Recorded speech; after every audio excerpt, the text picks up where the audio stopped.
Un árbol.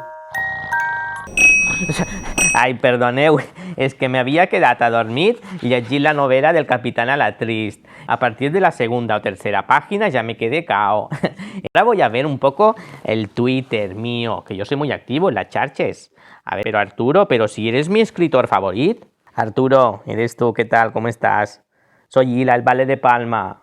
Sí, de Mallorca. No, de Canarias no, de Mallorca, de Baleares. Sí. Me he dejado mucho. Usted es un imbécil. Es un imbécil. De hecho, sí, y no porque yo sea maleducado. De hecho, don Camilo José Cela también decía cosas peores que esta y fue un gran escritor y premio Nobel de literatura. Mire usted. Mare meva en el lío que me he metido. A ver, Arturo, ¿qué te parece? Mira, ponemos aquí, inauguramos la calle del Capitán Alatriste. Queda realmente precioso, ¿eh? Luego también el Ayuntamiento de Palma puede inaugurar una calle con este nombre, Calle del Tercio de Flandes, ¿eh? ¡Pero esto no es un libro! Esto no es un libro, bueno, da igual, pues nos lo inventamos y hacemos que sí, da igual, siempre queda bien, ¿eh? Además, no tiene nada de conflictivo.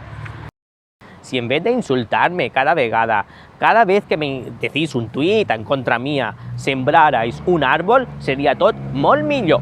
És que això realment seria una selva.